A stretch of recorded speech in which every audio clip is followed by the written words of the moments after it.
Bienvenue dans ce nouvel épisode du quart d'heure politique. Aujourd'hui, nous recevons Cédric Pin, candidat pour les élections pour la ville de Mios.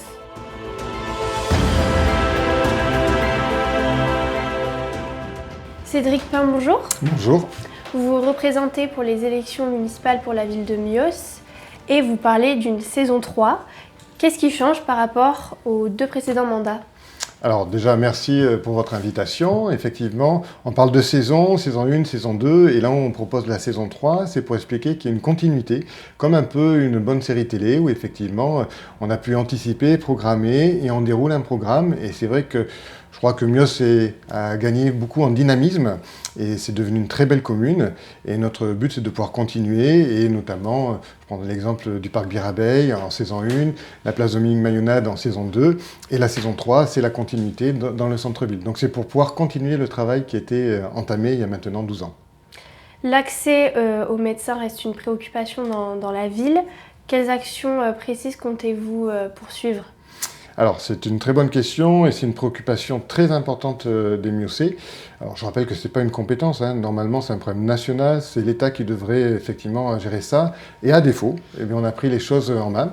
Donc, on a fait changer le zonage, c'est pour nous important, puisque maintenant, on est de nouveau attractifs et ça nous permet de ne pas être en concurrence avec des territoires qui étaient sous-dotés. Donc, maintenant, ça nous permet d'être vraiment compétitifs. Et puis, donc, on a fait un premier local là, qui est maintenant disponible. Il y a un deuxième local qu'on est en train de construire, qu'on met à disposition de médecins. Les bonnes nouvelles sont là, on a dit qu'on a 2 nouveaux pédiatres qui arrivent, un médecin angiologue aussi spécialisé, et là prochainement on devrait annoncer encore de nouvelles bonnes nouvelles. Voilà. Donc on continue dans ça, et puis ça c'est important de pouvoir avoir ces actions sur la santé, mais on voudrait aller plus loin. Et notamment avec une vraie préoccupation sur la santé mentale. C'est, je crois, à notre époque, c'est un sujet majeur. Et donc, il y aura beaucoup de temps sur la formation, sur l'accompagnement, pour aller plus loin que effectivement cet accompagnement et faire venir des médecins sur la commune. Vous annoncez aussi la transformation du centre-ville, sans pour autant enlever l'identité de Mios. Concrètement, quelles seront vos premières actions ? Alors, c'est une très bonne question parce que pour nous, il ne s'agit pas de faire une grande zague de centre-ville, de tout bouleverser. On a un joli patrimoine à Mios, il faut savoir le préserver. Quand on est arrivé, on ne montait pas à plus de 2 étages et on a tout interdit au PLU pour ne pas monter au-delà également de 2 étages. On doit être la seule commune du bassin d'Arcachon à avoir limité à ce niveau aussi bas. Mais c'est important pour garder ce patrimoine, cette image. Et au lieu de faire une grosse opération de centre-ville, on a ciblé 4 îlots précis pour pouvoir essayer de faire progressivement. Et puis ça se fait pas, c'est pas que du bâtiment de centre-ville, c'est aussi apaiser la circulation, passer en zone 30, qu'on puisse avoir des trottoirs de qualité. Comme je disais, on a commencé place parc Birabeil, on remonte place Dominique-Mayonade, et effectivement, donc c'est cette continuité qu'on puisse tout faire le centre-ville à pied.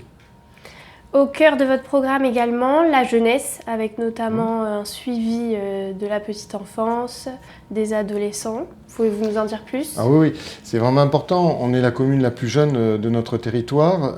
On a quasiment 1200 enfants dans les écoles, donc c'est une priorité. Les premiers mandats, on a fait venir le collège, on s'est battu, on est au 3e agrandissement. On a construit 2 écoles, on a rénové toutes les écoles. Donc toute cette action sur la jeunesse est importante. Et là, on est sur effectivement la réalisation d'une maison de la petite enfance. Donc c'est pour les 0-3 ans. Donc avec un RPE, c'est un relais d'accueil pour les assistantes maternelles, mais c'est aussi un LEP, un lieu d'accueil pour les enfants et les parents. Donc avoir un nouveau bâtiment. Et puis c'est surtout cette crèche, ce multi-accueil, qui va passer de 20 lits à 39 lits. Donc ça, c'est important parce que sur une quarantaine de lits, on peut accueillir sur la semaine quasiment 70-80 enfants. Et c'est vraiment une grosse attente. Donc on aura les 0-3 ans. On a travaillé également, donc je vous disais, les écoles, le collège.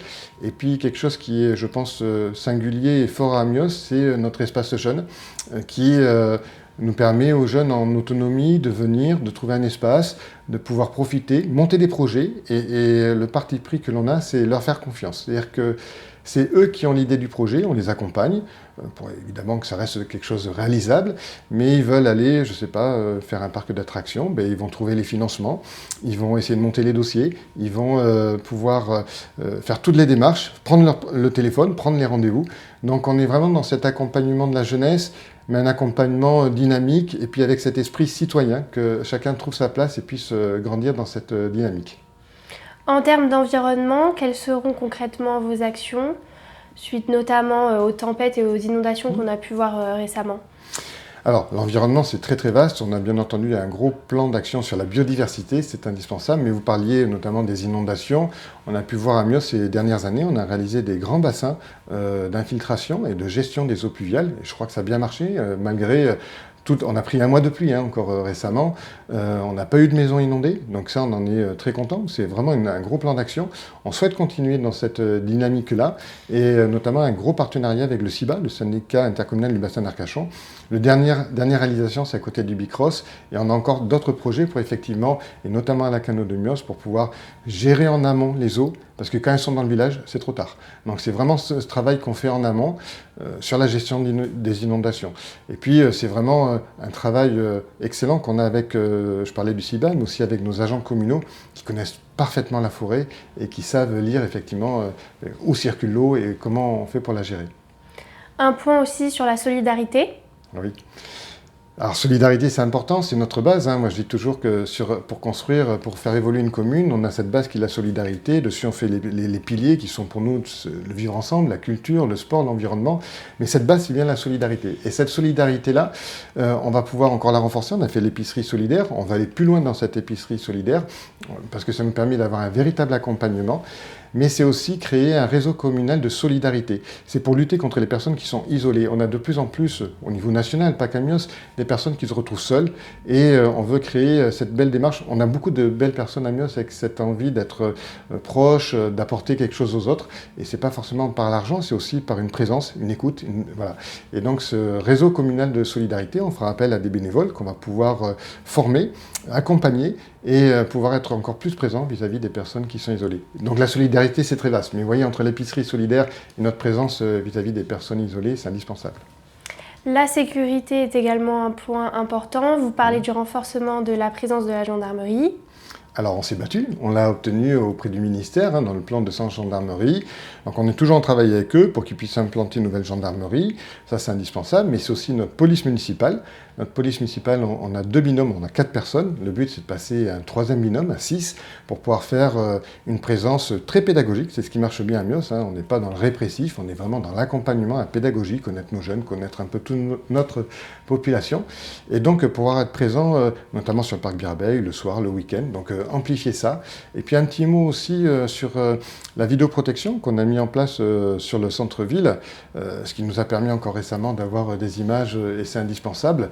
Donc ça nous permet d'avoir cette bienveillance et cette démarche, comme je disais, pédagogique. Et un dernier mot peut-être sur les pompiers, parce que vous avez parlé des événements. Notre ambition, c'est effectivement de créer un nouveau local pour accueillir de nouveaux camions et on a la chance d'avoir des pompiers uniquement basés sur une caserne uniquement basée sur des pompiers volontaires. Et ça, c'est vraiment une chance. Ça montre bien l'esprit que l'on a à Mios, cet esprit solidaire. Et donc, il est indispensable. On a travaillé avec le SDIS et on leur a proposé, et ils ont accepté, qu'on puisse leur mettre à disposition un nouveau local pour avoir encore de nouvelles capacités. Un petit mot également sur votre équipe. L'équipe, elle est 100% pour Mios, c'est un peu le nom de notre équipe, mais on a fait le choix, c'était un choix pas simple, de faire 50% qui étaient déjà présents et 50% de nouveaux.